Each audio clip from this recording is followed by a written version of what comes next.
মুসা আলাইহিস সালামকে যেখানে কষ্ট দেওয়া হয়েছে সেটা কোথায়? তাকে যে জায়গা থেকে ফালায় দেওয়া হয়েছিল সেই জায়গাটা কোথায়?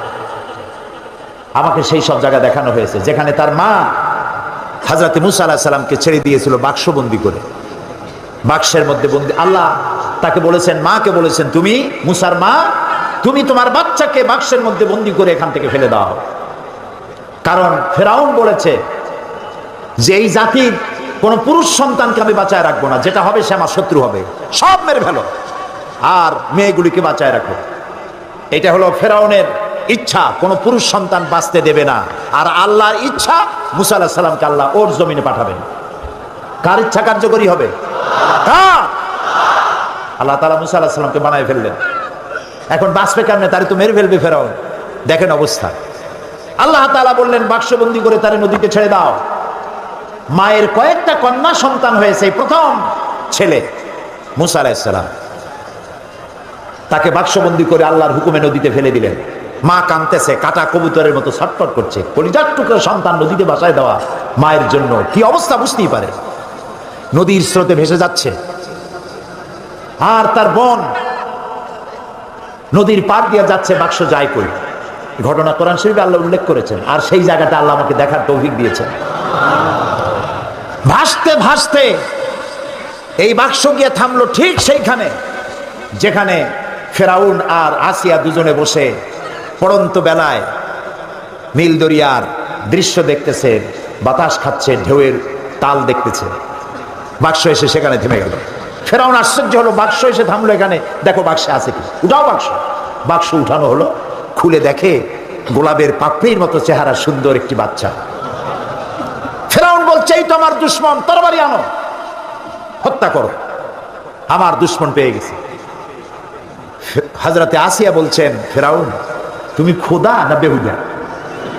এই ছোট্ট বাচ্চা তোমার শত্রু, কি বলো তুমি? আমাদের তো কোনো বাচ্চা কাচ্চা নাই, মনে হয় আল্লাহ তাআলা আমাদেরকে এই বাচ্চাটা দিয়েছেন, চলো এটাকে আমরা লালন পালন করি, তুমি এর মারিও না। বাচ্চা নিয়ে গেল বাড়ি। দেখেন অবস্থা। এখন বাচ্চারে দুধ খাওয়াইতে হবে। যেই বাচ্চা পুরুষ সন্তান বাঁচতে দেবে না যে ফেরাউন, সেই ফেরাউন এই বাচ্চারে দুধ খাওয়াবার জন্য পাগল হয়ে গেছে। ধাত্রীগুলো ডাকা হলো, কোন ধাত্রীর কোলে সে ওঠে না, বাচ্চা কারোর দুধ মুখে নেয় না, খালি কাঁদতেছে। আল্লাহ রাব্বুল আলামিন পরবর্তী সময় হযরত মুসা আলাইহিস সালামকে বলেছেন, মুসা, ফেরাউনের ঘরে তুমি কাঁদতেছো আর তোমার মা তোমাকে না পায়া কাঁদতেছে, আমি রহমানুর রহিম এটাকে সহ্য করতে পারি নাই। বোন গিয়ে বলছে ফেরাউনকে, জাহাপানা, আমার কাছে একটা ধাত্রীর খবর আছে, ওই মেয়ে লোকটা যে কোনো বাচ্চা কোলে নিয়ে দুধ খায়। ফেরাউন বলছে, নিয়ে আসো, যত টাকা লাগে দেবো। বোন গিয়ে তার মায়ের নিয়ে আসছে। মা এসে বাচ্চা পেয়ে গেল, বাচ্চা কোলে নিল, বাচ্চা দুধ খাওয়া আরম্ভ করলো। ফেরাউনের বাড়িতে পয়সা দিয়া, টাকা দিয়া ফেরাউন রাখলো আর দুধ খাওয়াইল। মুসা আলাইহিস সালাম একটু বড় হলেন, একটু বড় হয়েছেন, নাদুস নুদুস চেহারা। ফেরাউন কোলে নিয়েছে, পয়গম্বরী চেহারা তো, সলিমুদ্দিন কসিমুদ্দিন মার্কানা। মুসা আলাইহিস সালামের চোখ, তার ঠোঁট, তার ললাট, তার গন্ডদেশ, আল্লাহর পয়গম্বর। আল্লাহ তাআলা মুসা আলাইহিস সালামকে বলেছেন, মুসা তুমি ভয় পাও, আমি তো তোমাকে আমার জন্য বানাইছি। সুবহানাল্লাহ। এই কোরআন শরীফে আল্লাহ বলছেন, আমি তোমাকে আমার জন্য বানাইছি। ফেরাউন কোলে নিয়ে মুসা আলাইহিস সালামের মস্তক উঁচু করে করে ঠোঁটটা নামায় দিল। মুসা আলাইহিস সালামের ঠোঁটে ঠোঁট লাগাইয়া চুমা দিবে। যেই না ঠোঁটের কাছে ঠোঁট নিয়ে আসে, মুসা আলাইহিস সালাম ঠাস করে এক চড় মেরেছে ফেরাউনের গা। ফেরাউন আছাড় মেরে ছেড়ে দিল বাচ্চাকে, বললো যে সত্যিই আমার দুশমন, তরবারি আম, কেটে ফেলবো। আসিয়া বলছে, তুমি তো সত্যি একটা বদ্ধ পাগল, কি আর খোদা তুমি, তোমারে খোদা যারা মানে ওগুলোও পাগল। এই বাচ্চা মানুষ সোনাও চেনে, আগুনের টুকরাও চেনে না, তুমি আন্দাজে তারে মারি ফেলবা। ফেরাউন বলছে, আচ্ছা ঠিক আছে, সোনাও চেনে না, সোনার পিণ্ডও চেনে না, আগুনের টুকরাও চেনে না, স্বর্ণ আনো, আগুনের টুকরা আনো। যদি সোনায় হাত দেয়, আগুনে হাত না দেয়, তাহলে বুঝবো বুদ্ধি আছে। আর যদি আগুনে হাত না দেয় তাহলে বুঝবো যে ঠিকই, আগুনে যদি হাত দেয় তাহলে বুঝবো যে বাচ্চা মানুষ বোঝে না। স্বর্ণের টুকরা আনা হলো, আগুনের টুকরা আনা হলো। মুসা আলাইহিস সালাম আগুনের দিকে হাত না দিয়া সোনার দিকে হাত বাড়াতে যাচ্ছিলেন, আল্লাহ ফেরেশতা দিয়ে তার হাত আগুনের দিকে দিয়ে দিলেন। আল্লাহ তাআলা বলছেন, মুসা রে, এইরকম করে আমি তোমাকে লালন করেছি। মুসা আলাইহিস সালাম বড় হলেন, সেই জায়গা দেখলাম এবং ওখানেও চলে গেলাম। প্রায় 4.5 কিলোমিটার পাড়ি দিয়ে সেই জায়গায় গিয়ে উপস্থিত হলাম যেখানে মুসা আলাইহিস সালাম মাদায়েন থেকে ফিরেছেন। 10 বছর পর ফিরেছেন বউ বাচ্চা সাথে, শোয়েব আলাইহিস সালামের মেয়ে, শোয়েব আলাইহিস সালাম তার শ্বশুর ফিরেছেন। ফেরার পথে ঠান্ডায় পড়েছেন, প্রচন্ড ঠান্ডা। এই ঠান্ডার ভেতরে তিনি তার স্ত্রী ছেলে মেয়েকে বসায় দিয়েছেন এবং সেখানে আল্লাহ তাআলা বলছেন, হযরত মূসা আলাইহিস সালাম তার পরিবর্গকে বললেন যে অন্ধকারে পড়ে গেলাম, এখন যাব কোথায়? দূরে আগুন দেখা যায় একটা গাছে। ইজরা নারান ফাকালা লিআহলিহিম কুতু ইন্নী আনাস্তু নারান লাআল্লী আতীকুম মিনহা বিকাবাসিন আও আজিদু আলান নারি হুদা। তিনি যেটাকে আগুন দেখে মনে করেছিলেন যেটা আগুন, তিনি বললেন তোমরা অপেক্ষা করো, আমি আগুনের কাছে যাই, হয় আগুন আনবো আর না হয় আমাদের আল্লাহ আমি একটা রাস্তা পেয়ে যাব কোন পথে আমরা যাব। ফালাম্মা তাহা নুদিয়া ইয়া মূসা ইন্নী আনা রাব্বুক ফাখলা'না আলাইক। আগুনের কাছাকাছি তিনি যখন হয়েছেন, আগুনের ভিতর থেকে আওয়াজ এলো, এটা আগুন টাগুন কিচ্ছু না, ইন্নী আনা রাব্বুক, আমি তোমার রব, আমি তোমার আল্লাহ। ফাখলা'না আলাইক, জুতা খুলে আসো, ইন্নাকা বিল ওয়াদিল মুকাদ্দাসি তুয়া, তুমি তো পবিত্র উপত্যকায় পৌঁছে গেছো। ওয়াদি আরবিতে বলা হয় ওয়াদি, বাংলায় বলা হয় উপত্যকা। দুই পাহাড়ের মাঝখানে সমতল জায়গাকে উপত্যকা বলা হয়। আমরা সেখানে গেলাম উপত্যকায়, ওয়াদি মুকাদ্দাসে যাওয়ার আগে আমার এই আয়াত মনে পড়েছে। আল্লাহ তাআলা বলছেন ফাখলা'না আলাইক ইন্নাকা বিল ওয়াদিল মুকাদ্দাসি তুয়া। মূসা আলাইহিস সালামকে আল্লাহ বলছেন জুতা খোলো, আমি ভরসটে জুতা আগেই খুলে ফেলেছি। এখানে মন্ত্রী এমপি গোষ্ঠী সুদ্ধা ভিতরে ঢুকতেছে মাথা নিচু করে, মাথা নিচু করে, ঠিক এইভাবে নিচু করে ঢোকে। আমি জিজ্ঞেস করলাম আমার পাশে যিনি বসা, ভাই আমি তো নতুন মানুষ, পার্লামেন্টে জীবনে আসি নাই, এই যে যারা ঢুকতেছে মন্ত্রী এমপি গোষ্ঠী সুদ্ধা রুকু দিয়ে ঢোকে কেন? বলছে না রুকু না, এটা নিয়ম, আপনি তো বোঝেন না। আমি বুঝি না বলেই তো জিজ্ঞেস করতেছে মাথা নিচু করে কেন। দেখেন আমাকে বই দিল, বইতে rules of procedure article number 267, ওখানে লেখা আছে পার্লামেন্টে ঢোকার সময় এবং বেরোবার সময় উভয় অবস্থায় স্পিকারকে সম্মান জানাবার উদ্দেশ্যে মাথা ঝুঁকাইয়া সম্মান প্রদর্শন করিতে হইবে। নাউযুবিল্লাহি মিন যালিক। আমার মাইন্ড স্ট্রাইক করলো, কিন্তু পার্লামেন্টে নতুন মানুষ কেমনে কথা কয় জানি না, কোন কথা বলবো আর বলবে বসেন, বেইজ্জতি কাণ্ড। আমার বুঝতে সময় লাগলো 2-3 দিন পার্লামেন্টে কি সব ধারা নিয়ে কথা বলা যায়। 3 দিনের মাথায় পয়েন্ট অফ অর্ডারে দাঁড়ালাম, 15 মিনিট বক্তব্য রেখেছি। হুমায়ুন রশিদ সাহেব তখন স্পিকার ছিলেন, তিনি মারা গেছেন, আল্লাহ তাকে রহম করুন। আমি তাকে বললাম রুলস অফ প্রসিডিওরের আর্টিকেল নাম্বার 267 এটি কোনো মুসলমান মানতে পারে না। মুসলমানের মাথা নত হবে কেবলমাত্র আল্লাহর সামনে, কোন মানুষের সামনে মাথা নত হতে পারে না। কোরআন আর হাদিস দিয়ে বুঝাইলাম।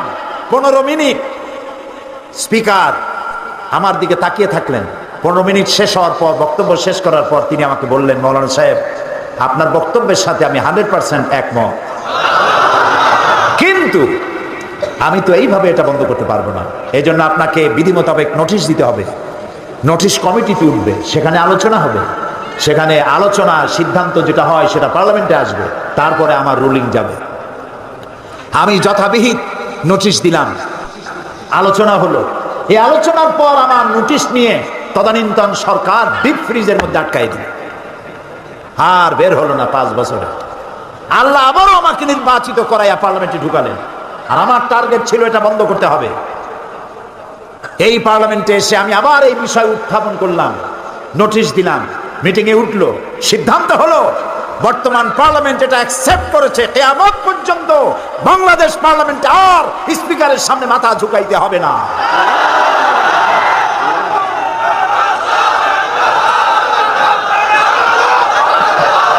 প্রিয় ভাই সব, মানুষ মুসলমান মাথা নত করবে কেবলমাত্র কার সামনে? আল্লাহ ছাড়া কারোর সামনে মাথা নত করা যাবে না। আর নামাজ একমাত্র সিস্টেম যার মধ্য দিয়ে নিজেকে ছোট করা যায়। আল্লাহ সব থেকে বড়, আমি ছোট। এই ছোটত্ব, অহংবোধ, নিজের অহংবোধ, এটাকে মাটির সাথে মিশাবার জন্য এ পর্যন্ত হাত তুলে দাঁড়ায়। মানুষ যখন নামাজে দাঁড়ায় আসামির মতো হয়ে যায়। রুকুতে গেল, নিজের অস্তিত্ব আরো অবনমিত হলো। সেজদা যখন দিল তখন তার অহংকার মাটির সাথে মিশে গেল। আমি সেজদা দিয়ে বললাম, আল্লাহ তুমি শ্রেষ্ঠ, আমি তোমার গোলাম। আল্লাহ রসুল বলেছেন, প্রশ্ন করা হয়েছে, হে রাসূল, বান্দা আল্লাহর নিকটবর্তী হয় কখন? নবী করিম সাল্লাল্লাহু আলাইহি ওয়াসাল্লাম বলেছেন, বান্দা যখন সেজদা দেয় একদম আল্লাহর কাছে চলে যায়। রাসূলুল্লাহ বলছেন, আমার উম্মতেরা ও সাহাবীরা যখন সেজদা দিবা তখন মনে করবা তুমি তোমার মাথা আল্লাহ তাআলার কদম মোবারকের উপরে রেখে দিয়েছো। সেজদা দিয়ে মনে করবেন, আল্লাহ আমি আমার মাথা আপনার পায়ের উপরে ছেড়ে দিচ্ছি। সুবহানাল্লাহ। এরকম সেজদা দিয়ে দেখেন সেজদায় কত মজা। দেখেন না, মানুষ বলে, ভাই এমন কাজ আমার ছেলেতে করছে, আমার নাক কাটা গেছে। সত্যি কি নাক কাটছে নাকি? না, মর্যাদাহানি হয়েছে। আবার বলে আমার কপাল খুলে গেছে। কপাল কি খোলে টোলে গেছে? আবার কপাল পুড়িয়ে গেছে। এর অর্থ কি? ভাগ্য। কপাল কিসের প্রতীক? ভাগ্যের প্রতীক, না মর্যাদার প্রতীক। কেউ যদি তার মর্যাদা বাড়াতে চায়, কেউ যদি তার ভাগ্য সুপ্রসন্ন করতে চায়, তাহলে প্রত্যেক দিন দৈনিক 5 বার মাটি নামক দাসখতের উপরে নাক আর কপাল নামক কলম দিয়া সই করতে হবে 5 বার, আল্লাহ আমি কেবলমাত্র তোমারই গোলাম, তুমি ছাড়া কারো গোলাম নই। ফজরে একবার, জোহরে একবার, আসরে একবার, মাগরিবে একবার, আবার রাত্রে শুতে যাব তখনও আর একবার। পৃথিবীতে যখন আসছিলাম তখন কানে কি শুনেছি মনে আছে? মনে নাই, তবে আপনারা জানেন। আজানের প্রথম শব্দ কি? ইকামতের প্রথম শব্দ কি? নামাজের প্রথম শব্দ কি? জীবনের শেষ নামাজ সালাতুল জানাজা, প্রথম শব্দ কি? শেষ শব্দ কি? এর দ্বারা প্রমাণ হলো আমার জন্ম থেকে কবরে যাওয়া পর্যন্ত জীবনের প্রতিটি ক্ষেত্রে আমি গোলাম। আমাকে ঘোষণা করতে হবে আল্লাহু আকবার। নামাজ হয়ে গেছে, দোকান বন্ধ করে দাও। মক্কা শরীফ, মদিনা শরীফ যায় দেখেন, যখনই আজান হয়ে যায় সব দোকান বন্ধ করে দেয়। আর আমরা দোকান বন্ধ আমার দেশে করে না, যে দোকান বন্ধ করলে বেচা কিনে কম হয়ে যাবে। আরে ভাই, আল্লাহর নামাজ পড়তে যাচ্ছেন, কামাইতে বরকত দেওয়ার মালিক কে? আপনি নামাজের জন্য দোকান বন্ধ করে যে নামাজে গেলেন, এই যে সময়টা গেল, হতে তো পারে নামাজ পড়ে আসার পর একজন খরিদ্দার এমন পাবেন যাতে ওই সময় যত খরিদ্দার আসতো একজনে সব কিনে নিয়ে যাবে, হতে পারে না? এই জন্য আল্লাহকে সেজদা দেন বেশি করে, নামাজ ভুলবেন না। অফিসার হন, যেই হন, এখন তো যৌবনকাল, একটু বিয়ে ঠিয়া করি, বাচ্চা টাচ্চা হোক, তারপরে ধীরে ধীরে নামাজ ধরবো। তুমি যে বিয়ে করতে পারবা তার কোনো গ্যারান্টি আছে? তোমার যে বাচ্চা হবে তার কোনো গ্যারান্টি আছে? তুমি যে বুড়া হবা তার কোনো গ্যারান্টি আছে? বৈশাখ মাসে যখন ঝড় হয়, ঝড়ে শুধু পাকা আম পড়ে না, কাঁচা আমগুলোও পড়ে, ঠিক না? নিঃশ্বাসের কোনো বিশ্বাস নাই। আজ আছি কাল নাই, এই অবস্থা। এই যে কথাগুলি শুনলাম, আল্লাহ যেন আজকেই এশার নামাজ যারা পড়ে নাই, আজকে থেকেই যেন এশা থেকে নামাজ শুরু করতে পারি। আল্লাহ যেন তৌফিক দেয়, বলেন আমিন। প্রিয় মুসলমান ভাইরা, নামাজ যে পড়বেন না, মুসলমান দাবি করার তার কোনো হক নাই। নিজেকে মোমেনও দাবি করতে পারবেন না, মুসলমানও দাবি করতে পারবেন না। নামাজ পড়তে হবে, নামাজ নামাজ। আপনি অফিসার, নামাজ পড়েন। আপনি মন্ত্রী, নামাজ পড়েন। আপনি এমপি, নামাজ পড়ুন। চেয়ারম্যান, নামাজ পড়ুন। ছাত্র, শিক্ষক, মেয়ে লোক, পুরুষ লোক, মুসলমান, নামাজ নামাজ। হতে পারে সরকারি কাজে ঘন্টার পর ঘন্টা ডিউটি পালন করছেন, নামাজ পড়তে পারেন না।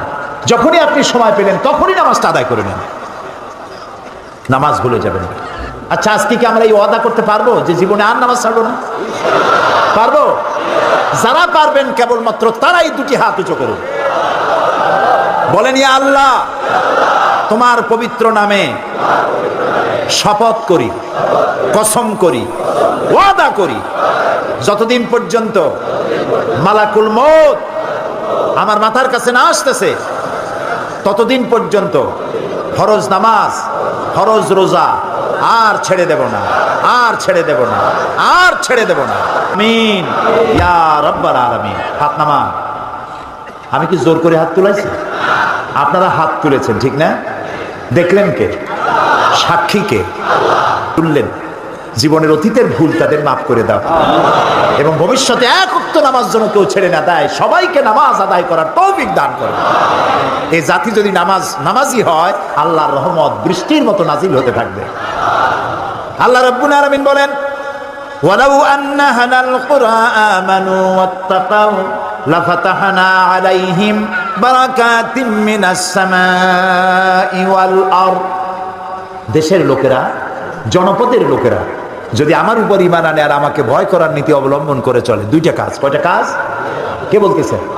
আমার উপর যদি ঈমান আনে আর আমাকে ভয় করার নীতি অবলম্বন করে যদি চলে, তাহলে ওই জমিনের মানুষের জন্য আমি আল্লাহ আকাশ আর জমিনের বরকতের সব দরজা খুলে দেব। এই জন্য দাওয়াত দিতে হবে। এর দ্বারা দাওয়াতের ট্রেনিং দেওয়া হচ্ছে। আমরা উম্মতে দাওয়াত, আমাদেরকে ট্রেনিং দেওয়া হচ্ছে। মানুষের কাছে যখন ইসলামের দাওয়াত দিবা, ভালোবাসা দিয়া, মহব্বত দিয়া, ধমকাইয়া, রাগ করিয়া পারবা না। যে পীরের মেজাজ খারাপ সে মুরিদ পাবে না, আর যে চোরের কাশি আছে চুরিও করতে পারবে না। সারা রাত কষ্ট করিয়া গোছায় গাছায়া যেই ঘরের দরজার মধ্যে ঢুকবে অমনি দিল কাশি, পিটান খাওয়া ছাড়া উপায় নেই। আর পীরের মেজাজ খারাপ, মুরিদ একটাও কাছে যাবে না। সুতরাং মানুষকে দাওয়াত দিতে হলে কোরআন থেকে। কোরআন হচ্ছে আমাদের জীবনের গাইড বুক। আলহামদুলিল্লাহ বলে। আমি গতকাল বলেছি যে লোকমান নবীও না, রসুলও না, তিনি আল্লাহর থেকে প্রাপ্ত একজন জ্ঞানী মানুষ। তিনি তার ছেলেকে 9টা নসিহত করেছেন। কয়টা? নসিহতগুলি আল্লাহর কাছে পছন্দ হয়ে গেছে এবং আল্লাহর কাছে এই নসিহত এত পছন্দ হলো যে হযরতে লোকমানের নাম দিয়ে আল্লাহ তাআলা সূরা নাজিল করে লোকমানকে চিরন্তন করে দিলেন। ছেলেকে প্রথম যে নসিহত করেছিলেন, সে নসিহত প্রথমটা ছিল লা তুশরিক বিল্লাহ ইন্না শিরকা লা যুলমুন আযীম। শিরক করবে না, আল্লাহর সাথে শরীক করবে না কোনো অবস্থাতে। 2 নম্বর নসিহত হলো ইয়া বুনাইয়া আকিমিস সালাত ওয়া'মুর বিল মা'রুফি ওয়ানহা আনিল মুনকার ওয়াসবির আলা মা আসাবাক ইন্না যালিকা মিন আজমিল উমুর। ইয়া বুনাইয়া, হে আমার কলিজার টুকরা সন্তান। আলেমরা বুঝবেন, ওলামারা বুঝবেন। এখানে ইয়া ইবনি বললে সার্থ, ইয়া ইবনি, ও আমার ছেলে।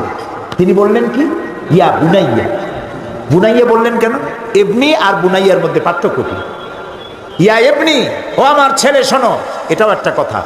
ইয়া বুনাইয়া, ও আমার কলিজার টুকরা নয়নের পুতুলি বাবা শোনো, দুইটা কথা এক হলো না। শেষের যে দাওয়াতটা ইয়া বুনাইয়া, ও আমার কলিজার টুকরা নয়নের পুতুলি, বাপে যদি ডাক দেয় বাবা কলিজার টুকরা, সোনামণি, হীরামানি, আসো আমার কাছে আসো বাবা। ছেলের কলিজা কলিজায় বাপে আমার এত আদর করতেছে, বাপের কথা শোনার জন্য কান মন দিয়ে সে বসে যায়। অন্যায় কাজ থেকে মানুষকে বিরত রাখা মুমিনের 6ষ্ঠ নম্বরের কোয়ালিটি। 6ষ্ঠ নম্বর হলো ভালো কাজের আদেশ, 7ম নম্বরে অন্যায় কাজ থেকে মানুষকে ফিরায় রাখা। এই যে দায়িত্বটা, এই দায়িত্ব একটি বিশাল দায়িত্ব। কোরআন বলছে কুনতুম খায়রা উম্মাতিন উখরিজাত লিন-নাসি তা'মুরুনা বিল মা'রুফি ওয়া তানহাউনা আনিল মুনকার। আল্লাহ তাআলা বলেন, ও মুসলমানেরা, তোমরা শ্রেষ্ঠ জাতি, খাইরে উমাম, ইমামে আকওয়াম। তোমাদের দায়িত্ব হলো মানুষকে ভালো ভালো কাজের দিকে অনুপ্রাণিত করবে, হুকুম করবে, আদেশ করবে, আর সব ধরনের খারাপ কাজ থেকে মানুষকে ফিরায় রাখবে। এটা কার দায়িত্ব? উম্মতের দায়িত্ব। আল্লাহ তাআলা বলছেন এই দায়িত্ব সব নবীদের, সমস্ত নবীদের কাজই ছিল মানুষকে ভালো কাজের আদেশ দেওয়া আর অন্যায় থেকে ফিরিয়ে রাখা। আল্লাহ তাআলা বলছেন এটা নবীদের কাজ, এটা উম্মতের কাজ। তোমাদের মধ্যে এরকম দল থাকতেই হবে যারা মানুষকে ভালো কাজের আদেশ করবে, অন্যায় কাজ থেকে ফিরায় রাখবে। নবীদের। আবার মোমেন পুরুষ এবং নারী, আল মুমিনুনা ওয়াল মুমিনাতে বা'দুহুম আউলিয়াউ বা'দ ইয়ামুরুনা বিল মা'রুফ ওয়া ইয়ানহাউনা আনিল মুনকার। মোমেন পুরুষ আর মোমেনা নারী একে অপরের বন্ধু এবং এদের দায়িত্ব হলো মানুষকে ভালো কাজের আদেশ করবে, অন্যায় কাজ থেকে ফিরিয়ে রাখবে। আল্লাহ তাআলা বলছেন এই কাজটি ব্যক্তি, প্রত্যেকটা ব্যক্তি। দেখুন সূরা লোকমান, কোন সূরা? সূরা লোকমান। সূরা লোকমানে দেখা যায় যে ছেলে পরীক্ষায় ফেল করছে। ফেল করে না? একজনে বলছিল ভাই আপনার ছেলে তো ফেল করছে। কয় আলহামদুলিল্লাহ। ওইটা কেমন কথা, ছেলে ফেল করলে আলহামদুলিল্লাহ কর। কই যে আমার ছেলে যে পদের, ও যে ফেল করতে পারবে এটা আমি আশা করিনি। এটাও তো একটা যোগ্যতা যে ফেল করতে পারছে। ছেলে ফেল করেছে, বাপে রাগ করেছে, বাপ কথা বলে না, মায়ের কথা বলে না, বুইনে কথা বলে না। 3 দিন 4 দিন ছেলে বাড়িতে ঠাই পায় না, মুখ মলিন হয়ে গেছে। এখন তার বন্ধু আছে, ও যেমন বল্টু, ওর বন্ধু আছে মন্টু। এই মন্টুদের সাথে মিশা, বাড়িতে তো জায়গা পাইলো না, মন্টুরা জায়গা দিল, মন্টুরা জায়গা দিয়ে নিয়ে গেল সিনেমা দেখাইতে, হাবিজাবি দেখাইলো, হাবিজাবি খাওয়াইলো। আপনি মুখ কালো করে রাগ করে আপনার ছেলেটাকে সর্বনাশ করে দিতেন। উচিত ছিল, বাবা ফেল করছিস, ফেল তো মানুষই করে, হয়তো কোনো ভুল করেছিস, ভালো করে পড়, আগামী বছর পরীক্ষা দিলে আমি দোয়া করবো আল্লাহ তোরে ভালো করবে। এই ছেলেটা আপনার হাতের মুঠায় থাকতো, ঠিক না ভাই? কত ক্ষতি আমরা করি না বুঝিয়া, কত সর্বনাশ করি। মেয়েটার সাথে কথা বলি না, ছেলেটার সাথে কথা বলি না, এটা ঠিক না। ছেলে মেয়ে এক জায়গায় বসে খান, তারপরে ভালো একটু মাছ বাচ্চার কাছে তার থালে উঠায় দেন, তার মুখে খাওয়ায় দেন, বাচ্চা খুশি হবে, বাপের প্রতি আকৃষ্ট হবে। এবং এই ফাঁকে তাকে নসিহত করেন, ভালো ভালো কথা বলেন। যত গালি দিক, আপনাকে চিন্তা করতে হবে নামাজ প্রতিষ্ঠা করতে গিয়ে নবী করিম সাল্লাল্লাহু আলাইহি ওয়াসাল্লামের দান্দার মোবারক শহীদ হয়েছে, সাহাবায়ে কেরাম জীবন দিয়েছে। আমার একটু গালি দেবে তো কি হবে, অসবির আলা মা আসাবা, যে বিপদ আসে এই বিপদে ধৈর্য ধারণ করো। তবে ইন্না যালিকা মিন আজমিল উমুর, এই ধৈর্য ধরা এটি খুব বড় কাজ। এইটা যাদের বুকের পাটা বড়, হিম্মত যাদের আছে, সমালোচনা সহ্য করার একমাত্র তাদের পক্ষেই সম্ভব। আল্লাহ যেন আমাদেরকে সহ্য করার তৌফিক দেয়। ভালো কাজের আদেশ দাও, অন্যায় কাজ থেকে মানুষকে ফিরায় রাখো। এই কাজটি নবীদের, উম্মতের, দলের, মোমেন পুরুষ মোমেন নারী প্রত্যেক ব্যক্তির। আল্লাহ বলছেন এই কাজটি রাষ্ট্রের। এই কাজটি কার? সূরা হজের মধ্যে আল্লাহ তাআলা বলেন, আল্লাযীনা ইম্মাক্কান্নাহুম ফিল আরদ আকামুস সালাত ওয়া আতাউয যাকাত ওয়া আমারু বিল মারুফি ওয়া নাহাউ আনিল মুনকার ওয়া লিল্লাহি আকিবাতুল উমুর। আমি যদি মোমেনদের কখনো রাষ্ট্র ক্ষমতা দেই, আমার মোমেন বান্দারা যদি রাষ্ট্রে ক্ষমতায় যান, 4 দফা কাজ করবে। কয় দফা? কে বলতেছেন? আল্লাহ। সূরা আন-নামলের মধ্যে দেখো, ধর্মনিরপেক্ষ রাজনীতি যারা করে, যখনই ক্ষমতায় যায় আলেম ওলামাদেরকে বেইজ্জত করে, মাদ্রাসা বন্ধ করে দেয়, ফসলের হানি করে, মানুষকে কষ্ট দেয়, নির্যাতন করে। আর আল্লাহ বলছেন মোমেনরা যদি ক্ষমতায় যায়, কয় দফা কাম করে? 4 দফা। আকামুস সালাত, নামাজ প্রতিষ্ঠা করে, ক্ষমতায় গিয়েই নামাজ প্রতিষ্ঠা করে। সুবহানাল্লাহ বলে। আপনাদের চিন্তা হতে পারে যে মোমেনেরা ক্ষমতায় এসে নামাজ প্রতিষ্ঠা করবে, তাতে হবে কি? এটি সব হবে। কিরকম হবে? জোহরে রক্ত হবে, রাষ্ট্রের পক্ষ থেকে বলা থাকবে জোহরে রক্ত বেলা 1টা থেকে 1:30 পর্যন্ত নামাজের বিরতি, 15 মিনিটের মধ্যে নামাজ শেষ, আর 15 মিনিট দুপুরের আহার গ্রহণ। আধা ঘন্টার মধ্যে নামাজ সারো, খাওয়া সারো, অফিস আবার চলবে, কলেজ আবার চলবে, বিশ্ববিদ্যালয় আবার চলবে, কলকারখানা, ক্ষেত খামার আবার শুরু হয়ে যাবে। এই নামাজ পড়তে গিয়ে থানায় আজান হবে, ওসি সাহেব ইমামতি করবে, তার পেছনে পুলিশেরা দাঁড়ায় নামাজ আদায় করবেন। যেই থানার ওসি তার থানার পুলিশের ইমামত করে নামাজ আদায় করে, সেই থানার ওসিরে পিটাইয়াও ঘুষ খাওয়া যাবে? সুবহানাল্লাহ। এসপি যদি মসজিদের ইমাম হয়, মন্ত্রী যদি মসজিদের ইমাম হয়, এমপি যদি মসজিদের ইমাম হয়, তাহলে টিয়ার কাবি খা, জম্মের খাওয়া খাবে না। বিশ্ববিদ্যালয়ের ভাইস চ্যান্সেলর আজান হয়েছে, তিনি ইমামত করবেন, ছাত্র, শিক্ষক, শিক্ষয়িত্রী, ছাত্রী পেছনে নামাজের জন্য দাঁড়ায় গেছে। এই বিশ্ববিদ্যালয়ে সন্ত্রাস চলতে পারে না। নামাজ কায়েম, সমাজ ঠিক। সুবহানাল্লাহ। প্রিয় ভাই সব, নামাজ প্রতিষ্ঠা করবে 1 নম্বরের কাজ। 2 নম্বরের কাজ জাকাত আদায় করবে। জাকাত ভিত্তিক অর্থনীতি চালু হলে ইকুয়াল ডিস্ট্রিবিউশন হবে। কেউ খাবে আর কেউ খাবে না, এটা থাকবে না। 7 তলার গাছতলার ব্যবধান থাকবে না। এটা আল্লাহর বিধান। এটা কার বিধান? শয়তান সব জায়গায় আল্লাহর বিধানের উল্টাপাল্টা একটা কিছু করছেই। আল্লাহ করেছেন খেলাফত, আর শয়তান করেছে মুলুকিয়ত, রাজতন্ত্র। রাজতন্ত্র কার করা? শয়তানের করা। আল্লাহ করেছেন জাকাত ভিত্তিক অর্থনীতি, শয়তান করেছে সুদ ভিত্তিক অর্থনীতি। আল্লাহ করেছেন ইসলাম, শয়তান করেছে ধর্ম নিরপেক্ষ মতবাদ।